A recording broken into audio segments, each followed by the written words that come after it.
शुक्रवार शाम दिल्ली रोड स्थित सरस्वती लोक नगर निगम डिपो में शहर की डेयरियों से निकलने वाले गोबर से शहर को निजात दिलाने का door to door collection program बनाया गया है। गोबर संग्रहण कार्यक्रम डोर टू डोर किया जाएगा, जिसमें महापौर हरिकांत अहलूवालिया, नगर आयुक्त सौरभ गंगवार सहित अपर नगर आयुक्त प्रमोद कुमार ने फीता काटकर ट्रैक्टर और उन वाहनों को आगे बढ़ाने के लिए रवाना किया जो डोर टू डोर जाकर गोबर संग्रहण करेंगे, गोबर कलेक्ट करेंगे। इस दौरान नगर आयुक्त सौरभ गंगवार ने बताया कि शहर में वार्ड 48, 43, 39, 62, 3 और 43 को फिलहाल पहली परियोजना में चिन्हित किया गया है, जहाँ से इन डेयरियों से निकलने वाला गोबर काशी स्थित नगर निगम के डंपिंग यार्ड में ले जाया जाएगा और ओरिजिन 57 कंपनी उस गोबर को जैविक खाद, बायोगैस जैसे महत्वपूर्ण प्रोजेक्ट्स में इस्तेमाल करेगी। बता दें कि नगर निगम का ठेका ओरिजिन 57 संस्था को मिला है, जो उत्पादन के साथ साथ गोबर उठाने के प्रति पशु के हिसाब से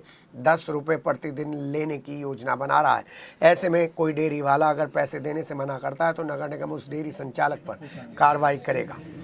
तो इसके लिए हम लोग ने समाचार पत्र में एक उनसे वार्ता की गई, उनके द्वारा जो है भारत का पहला डोर टू डोर गोबर संग्रहण कार्यक्रम आज से मेरठ से शुरू हुआ है। यहाँ पर जो हमारे साथ हैं नगर आयुक्त साहब हैं और यहाँ पर महापौर जी हैं। महापौर जी, आपने जो आज ये शुरुआत की गई है तो इसके बारे में बताइएगा। जो डेयरियाँ हैं मेरठ की, जो कुछ वार्डों में आज ये कार्यक्रम शुरू किया गया है, कितनी डेयरियाँ हैं और क्या क्या लाभ मिलने वाला है? देखिए, ये जो नगर निगम के माध्यम से गोबर की समस्या एक 35-40 सालों से इस मेरठ महानगर में थी। गोबर से नालियाँ, नाले ये सब एक तरीके से फंसे रहते हैं और जिसके कारण सड़कों पर जल भराव दिखता है। ये एक बहुत बड़ी समस्या थी और ये गोबर नालों में भी होता है, जिसके कारण महानगर में गंद रहती थी। तो ये नगर निगम के माध्यम से ये जो डेयरियाँ हैं, नगर निगम की गाड़ी जाकर खुद वहाँ जाकर कलेक्शन करेगी गोबर का और वहाँ से सीधे डंपिंग ग्राउंड में ये गोबर जाएगा। ऐसा नहीं कि कोई बीच रास्ते में हो ये। तो ये डेयरी वालों को इसमें सिर्फ उनके जो जितने पशु उनके पास हैं उस हिसाब से उन्हें नगर निगम को पे करना होगा।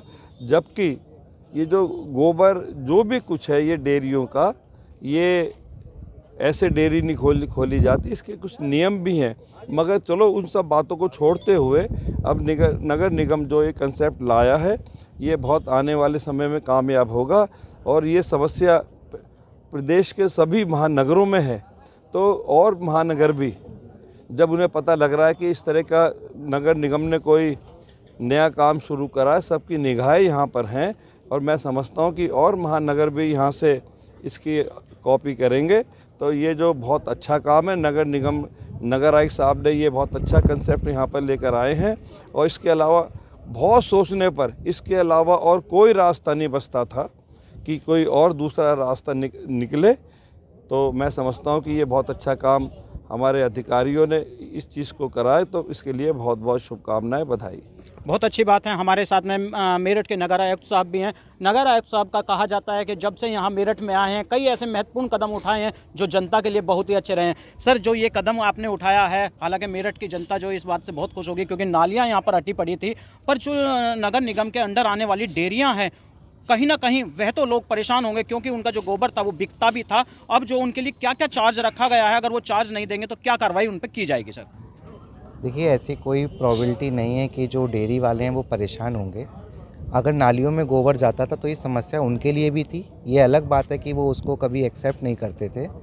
डेयरी चलाने के लिए भी अपने कुछ नियम कानून होते हैं, उनको वो परमिशन लेनी चाहिए और वो अगर वो नहीं है तो उसके तहत उन पर कार्रवाई की जा सकती है।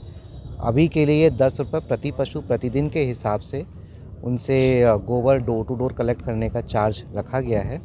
और इसमें जो सर्वे किया गया है, सभी जो जितने भी डेयरी संचालक हैं सभी की सहमति भी है, सभी इस पे एग्री भी हो गए हैं कि हम लोग इस मॉडल को एक्सेप्ट करके इसको हम चार्ज देने के लिए तैयार हैं।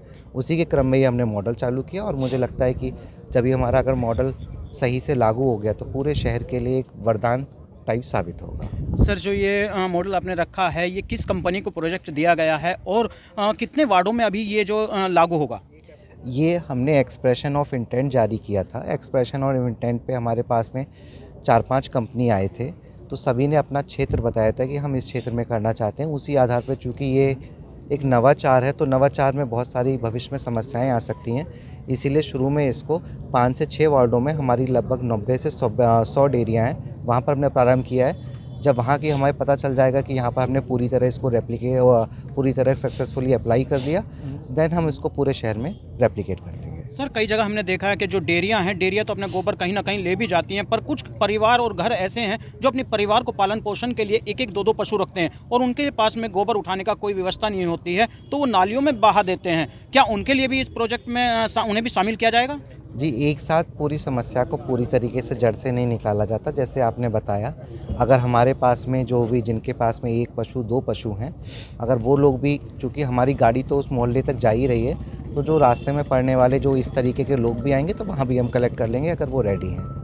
जी हाँ, देखिए कहीं ना कहीं जो जनता के लिए बिल्कुल राहत की सांस लेने वाली बात है, क्योंकि मेरठ में जो पशुओं से गोबर नालियों में बहा जाता था और नालियाँ अट जाती थी, उनकी सफाई समय से नहीं हो पाती थी, उस कारण कहीं ना कहीं शहर में मच्छर मक्खियाँ पनपते थे और कहीं ना कहीं उससे बीमारियाँ भी बढ़ती थी। अब देखना होगा जो नगर निगम की ये पहल है, ये कहाँ तक रंग लाती है। परतापुर से शैलेंद्र राणा की रिपोर्ट, सिटी हलचल के लिए।